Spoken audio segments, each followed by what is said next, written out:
बहुत बहुत शुक्रिया आप सभी का ज्वाइन करने के लिए। मैं आसिफ रशीद आपके साथ। आज बात ज़रा एक अहम मुद्दे पर होगी, क्योंकि अगर आप पानी का गलत इस्तेमाल करते हैं तो उसके लिए भी आपको भुगतान करना होगा। अगर सरकार आपके लिए नल के ज़रिए या जल जीवन मिशन के थ्रू घर घर नल के ज़रिए पानी पहुंचाने का वादा कर रही है, तो दूसरी तरफ वो जुर्माना करना भी जानती है और इसके लिए तैयारियां की गई हैं। यूटी लेवल पर अभी अहकामात सादर तो नहीं हुए हैं, लेकिन एक इलाके से इसकी शुरुआत हो गई है और रफ्ता रफ्ता ये तमाम इलाकों के अंदर इसी तरीके से इम्प्लीमेंटेशन होगी। फोकस किस बात पर है कि लोग वाटर सप्लाई जो है, जहाँ से पीने का साफ़ पानी लोगों के घरों तक पहुँचता है, उस वाटर सप्लाई को ब्रेक करके नुकसान पहुँचाकर वहाँ से कनेक्शंस अपनी मर्ज़ी से लगाकर दूसरी जगहों पर पानी ले जाते हैं, उसका इस्तेमाल करते हैं। लेकिन अगर आप अब पानी का गलत इस्तेमाल करते हुए पकड़े गए, शवाहिद इंतज़ामिया के पास हैं, जल शक्ति डिपार्टमेंट जिसको आप पहले पब्लिक हेल्थ इंजीनियरिंग कहते थे या पीएचई डिपार्टमेंट, तो जल शक्ति डिपार्टमेंट आप पर 10,000 का न सिर्फ जुर्माना आयद करेगा बल्कि 2 साल तक जेल भी आपको भिजवाएगा। इसके भी इख्तियारात डिपार्टमेंट के पास हैं, अथॉरिटीज़ के पास हैं। हुआ क्या है कि पिछले कुछ दिनों से शिकायतें सेंट्रल कश्मीर के अलग अलग इलाकों से, और ये भी कुछ ख़बरें बहुत सारे टीवी चैनल्स के थ्रू, पोर्टल्स के, न्यूज़पेपर्स के और अलग अलग वेबसाइट या सोशल मीडिया प्लेटफॉर्म्स के थ्रू हमने देखी और सुनी कि कश्मीर में पानी की कमी है। अगर वसाइल इतने ज़्यादा, पानी सबसे ज़्यादा Kashmir province as compare to Jammu, लेकिन फिर परेशानी क्यों? इतने आबी ज़खायर हमारे पास, इसके बावजूद भी सवाल पूछा जा रहा था। तो उस चीज़ को डिक्लाइन करते हुए, इन खबरों की तरदीद करते हुए, इनको गलत और अफवाह करार देते हुए इंतज़ामिया ने कहा कि पानी की कोई कमी नहीं है, वाटर सप्लाई की कोई कमी नहीं। लेकिन सेंट्रल कश्मीर का जो इलाका है गांदरबल, यहाँ से कंगन वाले एरिया से मेन बेल्ट है जहाँ से पानी सेंट्रल कश्मीर के श्रीनगर डिस्ट्रिक्ट को और मुल्हक़ा इलाकों को जाता है, और बहुत बड़ी आबादी है जो इस एरिया से पानी आता है वो यहाँ पहुँचता है। लेकिन जो वाटर कैनाल है, जो इम्पोर्टेंट कैनाल है, उसका इंतज़ामिया कह रही है कि वहाँ पर रिपेयर वर्क्स कुछ चल रहे हैं, वो कंप्लीट होते ही काम बाकी चीज़ें जो हैं वो ठीक कर ली जाएंगी। लेकिन ख़वातीन सड़कों पर निकली, एहतजाज किया। एहतजाज के बाद उनने श्रीनगर और लेह नेशनल हाईवे को बंद करके अथॉरिटीज़ के नोटिस में लाया, भैया 15 दिनों से पानी नहीं है, तो अब आप कर क्या रहे हैं? तो जवाब अथॉरिटीज़ ने क्या दिया, और उसके बाद एक सर्कुलर सामने आया, जो सर्कुलर अभी हम तक पहुँचा नहीं, लेकिन ऑफिशियली जो चीज़ें कन्फर्म हो सकी कि अगर आप पानी का गलत इस्तेमाल करते हैं तो इसके लिए 10,000 रुपये आप पर फ़ाइन होगा, नंबर 1। दूसरा, 2 साल कम से कम आपको जेल भिजवाया जाएगा कंसर्न अथॉरिटीज़ की तरफ से, डिपार्टमेंट की तरफ से। इस बात को यकीनी बनाने की भी एक कोशिश होगी।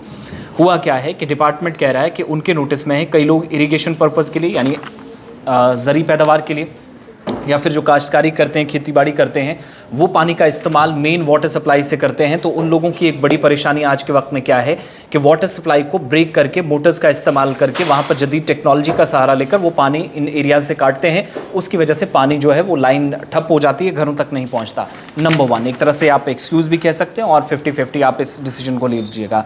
दूसरी बड़ी परेशानी, गाड़ियाँ धोने का काम, या अगर कहीं पर कार वॉशिंग का ये सिलसिला सारा अगर चलता है, तो उस दौरान एक परेशानी क्या आई है कि मेन जो वाटर सप्लाई है उनको बंद करके आप मोटर का इस्तेमाल करके, मशीनरीज़ का इस्तेमाल करके, उस पाइपलाइन को ब्रेक करके कार वॉशिंग के लिए पानी इस्तेमाल करेंगे, तो जाहिर सी बात है पानी कम होगा। उसके लिए कंसर्न अथॉरिटीज़ कह रही है कि हमने इस चीज़ का बड़ी सख्ती से नोटिस लिया है, ये चीज़ भी नोटिस में आई है। और तीसरी बात कि लोग घरों और कपड़ों को धोने के लिए भी इसी सप्लाई का इस्तेमाल करते हैं, जो चंद घंटों के लिए या एक लिमिटेड पीरियड के लिए आपके घरों तक पानी पहुंचता है, तो उसको किस लिए ब्रेक किया जा रहा। फिर एक चीज़ नोटिस में आई कि लोग, मैक्सिमम बाग मालिकान हैं, काश्तकार हैं आसपास, वो क्या करते हैं कि डायरेक्ट मोटर लगाई और मेन वाटर सप्लाई को ब्रेक करके उसे नुकसान पहुंचा के मोटर के थ्रू पानी अपने घरों तक पहुंचा गए, और उससे ये हुआ कि पानी सप्लाई नुकसान तो उसको पहुंचा ही, लेकिन दूसरे इलाकों की बंद कर दी गई। इसके बाद अथॉरिटीज़ क्या कह रही हैं, ऑफिशियल्स ने कंफर्म किया कि 10,000 का न केवल उनको जुर्माना होगा, उसके साथ साथ कम से कम 2 साल की जेल भी उनको भेजेगी। ये अथॉरिटीज़ के पास आज के वक्त में इख्तियारात हैं, उनके पास अधिकार हैं, इस तरह का काम वो कर सकती हैं। केस दर्ज कराया जाएगा, जिसके बाद ये काम अकॉर्डिंगली होगा। मोटर आप डायरेक्टली मेन वाटर सप्लाई के साथ जोड़ेंगे तो उस पर भी कार्रवाई होगी, नंबर 1। दूसरा, जितने भी हाउस होल्ड हैं, अगर किसी के इलाके से भी किसी घर से कोई शिकायत आती है तो फिर उसके बाद क्या होगा कि लीगल एक्शन होगा, अथॉरिटीज़ सामने आएंगी, बात अदालतों तक जाएगी, जुडिशरी तक जाएगी, और वहाँ से फिर आपके लिए मुश्किलें बढ़ेंगी। ये एक फ़ैसला लिया गया है। अब जो चीफ़ एग्जीक्यूटिव ऑफिसर्स होते हैं इसके, मेन जल शक्ति डिपार्टमेंट के और एग्जीक्यूटिव इंजीनियर्स हैं, उनकी तरफ से भी इसकी तस्दीक की गई। तो श्रीनगर और गांदरबल के एरियाज़ के अंदर जब इसकी शुरुआत हो जाएगी, दैट मीन्स आहिस्ता आहिस्ता करके with in 20 districts of union territory of Jammu and Kashmir, जहाँ पर एक एक करके आप देखेंगे कि इस तरह का फैसला इंप्लीमेंट होगा, मुसीबत आपके लिए बढ़ सकती है। तो दो चीज़ें जिनसे आपको बचना है, पानी का किराया आप देते हैं, टैक्स आप भरते हैं, जल शक्ति डिपार्टमेंट जल जीवन मिशन जो केंद्र सरकार का है, मरकजी हुकूमत का है, उस प्रोजेक्ट के तहत, उस मंसूबे के तहत मुकर्ररा मुद्दत के अंदर सितंबर 2024 तक घर घर नल के जरिए पानी पहुंचाने का मकसद था। लेकिन एक नया मंसूबा है जो हमारे ज़राए बताते हैं कि आने वाले दिनों के अंदर within other districts as well ये एक एक करके आप देखेंगे कि वहाँ पर इम्प्लीमेंटेशन हो जाएगी। तो पानी का गलत इस्तेमाल किसी भी सूरत में आप करेंगे, मोटर्स का इस तरीके से इस्तेमाल करते हैं, डिपार्टमेंट ने पकड़ लिया, शिकायत चली गई, शवाहिद मिले तो फिर जेल जाने के लिए भी तैयार रहिए और 10,000 का जुर्माना लेकर भी 10,000 आपकी जेब ढीली करनी पड़ेगी, आपको जुर्माने की सूरत में अदा करना होगा। ये अथॉरिटीज़ ने कश्मीर प्रोविंस के अंदर इस तरह की शुरुआत की है और आने वाले दिनों में, लेकिन डिपार्टमेंट कुछ चीज़ों से बच भी रहा है। जहाँ पानी नहीं पहुँचता वहाँ बहानेबाजी भी इस तरह के फैसलों के पीछे बचकर जो है वो की जा रही है और इससे आम लोग जो हैं वो काफ़ी ज़्यादा मुसीबत से गुजर रहे हैं। तीसरी चीज़ जो एडमिनिस्ट्रेटिव पार्ट पर हमें पता चली है कि एक प्लान बाज़ाब्ता तौर पर एक फॉर्मल ऑर्डर बनेगा, वो फॉर्मल ऑर्डर जो है पब्लिक डोमेन में आएगा, जिसके बाद चीज़ें आहिस्ता आहिस्ता क्लियर होंगी।